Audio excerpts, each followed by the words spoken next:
Comme on nous a dit, la sonde, on avait vu de l'autre côté, la sonde est le numéro 20.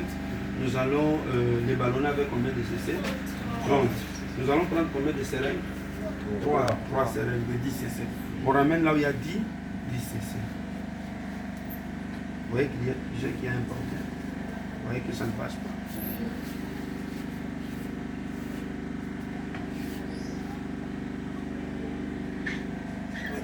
On a déjà bien.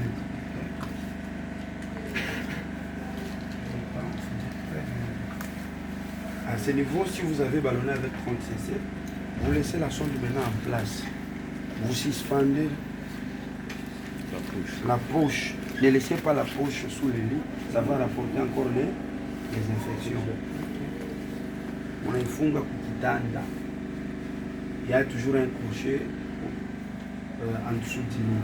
Ça va, hein? Mais il y a nos lits ici, il y a ma suiki. Hein?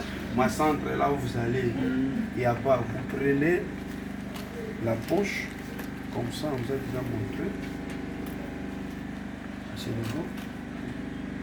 Vous créez l'orifice.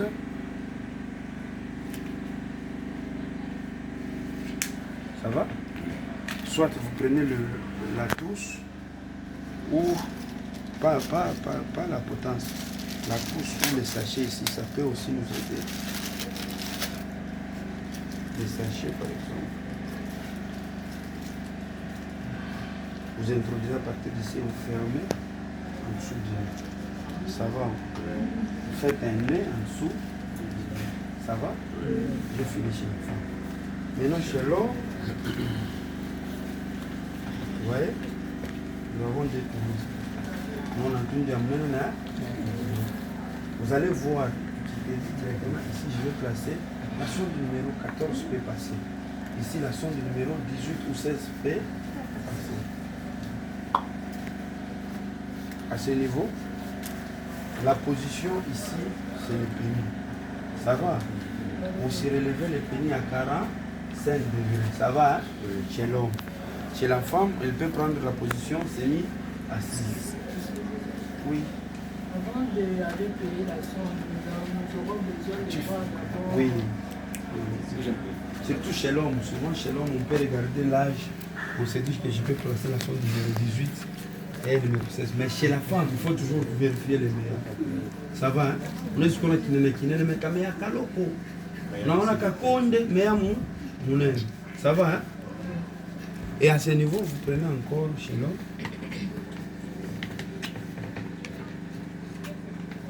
On vous a dit si l'homme tombe dans l'émotion, ne placez pas là.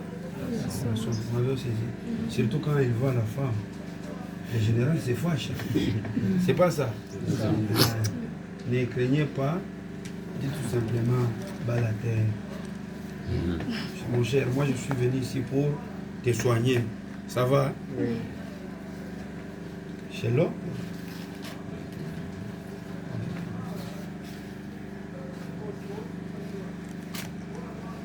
Pourquoi ça vite? Il y a encore de l'air.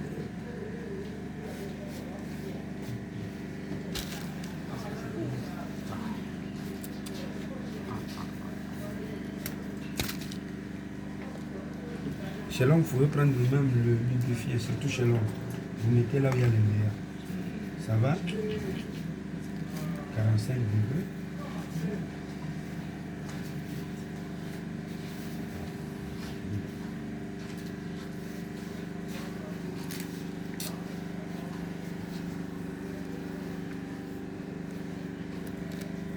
Ça bite.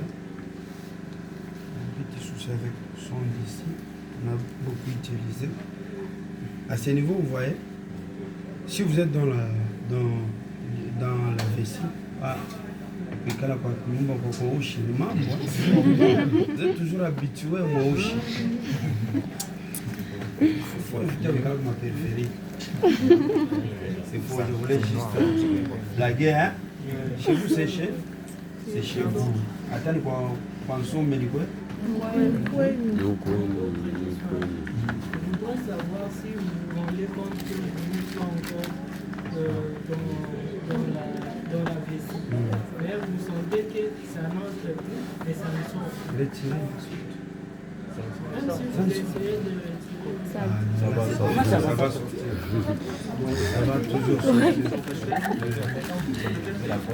Dans la théorie, il y a une partie, on a dit qu'il faut décaloter le blanc. Décaloter le blanc et à la fois on a dit le décaloter. Oui, le gland, quand vous allez que ça ne passe pas, par exemple, vous pouvez booster à ces niveaux. Ça va? Souvent chez les hommes prostatiques, nous boostons si ça ne passe pas. On peut booster, vous voyez, quand il y a la prostate, il y a l'augmentation du volume et il y a un dia direct, il y a quoi kido. Hein? Ça devient petit. On peut booster à partir d'ici pour nous permettre à mieux placer la sonde. Ça va. Ça dépend. Si ça ne passe pas, tu sais que la personne, il y a une tuméfaction de la prostate. On booste là où il y a les deux hémibus, le milieu. Ça signifie que l'urètre passe dans les deux milieux des hémibus. Tu peux booster à partir d'ici.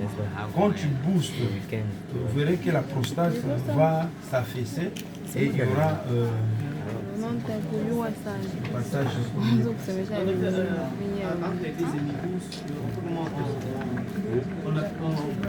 Vous stimulez, oui. Booster à partir d'ici. Ça va. Et après, chez l'homme, la technique elle est difficile chez l'homme. Chez la femme, comme on a eu tout meilleur, c'est facile. Mais chez l'homme, c'est difficile. Pourquoi l'urètre est de 14 à 16 cm. On avait à l'âge, on a pris 14 cm. Mais chez la femme, il est de 3 à 4 cm. Ça va. Et après, dès que vous voulez faire l'ablation, vous enlevez toujours les 300 cc ou 300 ml d'eau distillée. Ça va. Jusqu'à ce que dans le tubulure, il n'y aura pas de liquide. Là, vous pouvez faire l'ablation progressivement. C'est tout. Pour la sonde naso. Il y a des questions ici? Je peux passer? Docteur, vous avez dit qu'il faut faire l'ablation. C'est enlever la sonde. Enlever la sonde. Par exemple, il y a la sonde adémère et la sonde intermittente.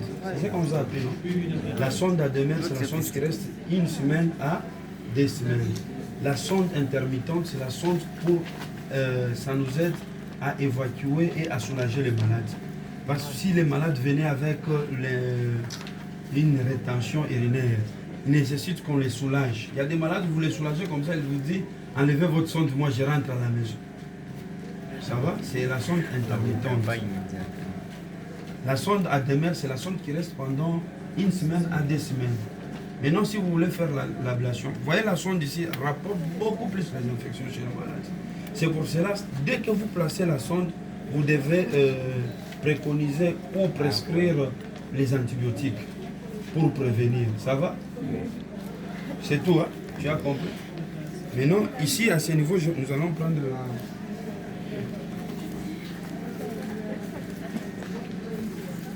C'est quoi l'importance de la sonde nasogastrique?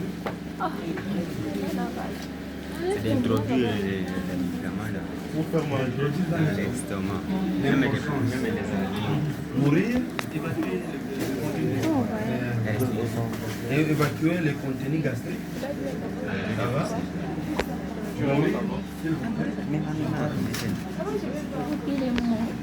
Ici, la sonde naso, son importance est de nourrir le malade, évacuer le débris gastrique. Ça va? Soit laver l'estomac. Vous m'avez saisi. À ce niveau, la technique est que vous devez entrer par les narines, vous touchez les larynx, l'œsophage vers l'estomac. Ça va? Larynx, ça signifie que ni gorge. Ça va? Vous dépassez, il y a le canal de narine, vous allez vers le larynx, l'œsophage vers l'estomac. Ça va, hein? Maintenant, il faut toujours tester avant de placer, il faut toujours calculer, vous allez vers l'oreille, vers le menton, hein? le menton ou la bouche vers l'esternum. L'esternum, c'est là où il y a l'estomac. Ça va? Vous avez vu que ma sonde doit entrer jusqu'à ce niveau. Chez les blancs, oh, pardon, je m'excuse. Chez les blancs, on nous a déjà montré il y a des gradations 3, 4, 3, 2, 1. Ça signifie que si j'ai fait mes calculs, mais je tombe au niveau du sternum que j'ai 2 barres, qui veut dire ma sonde doit entrer jusqu'au 2 barres. Ça va. On peut aller à 4 barres. Ça va. Ça dépend de la personne. Maintenant, à ce niveau, lorsque j'ai déjà calculé, je prends le lubrifiant. Ici, la position, c'est la position semi-assise. Vous comprenez par la position semi-assise? Et il nous arrive que nous sommes à l'hôpital, le malade est en coma. Il ne sait pas s'asseoir. Ça va? La technique ici est de surélever sa tête à 45 degrés. Ça va? Comme ça. Et aussi, il faut toujours voir les narines. Si nous prenons narine yaki na narine yaki, ça va, hein? Et aussi, il y a des sons 18, 16, 14. Ça dépend. Il y a narine, il y a malade. Ça va? Il a élevé pas. Mais à ce niveau maintenant, quand vous placez la sonde, vous lubrifiez la sonde, vous allez dans les narines. Ça va? Comme c'est un corps étranger, il aura mal. Il peut se moucher. Lorsqu'il va commencer à se moucher, ça ne va pas passer. Ça va? Ça peut vous ramener dans le voie respiratoire. Ce qui n'est pas bon. Ça va? Soit ça peut passer vers la bouche. Ça aussi, c'est pas. Ça va? Ailleurs, on prend de l'eau dans un verre, on donne au malade. Dès que vous placez la sonde, le malade avale de l'eau, ça nous aide à mieux placer la sonde. Ça va?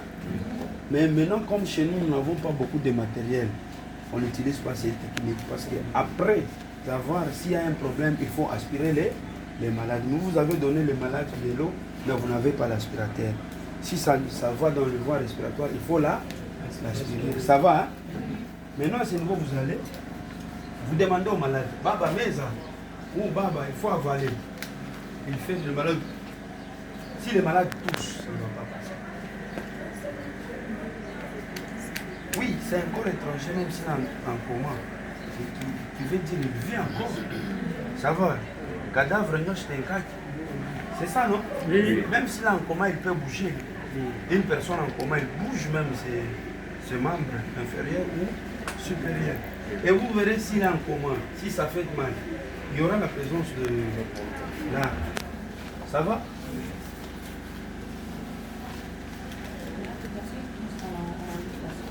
Laissez,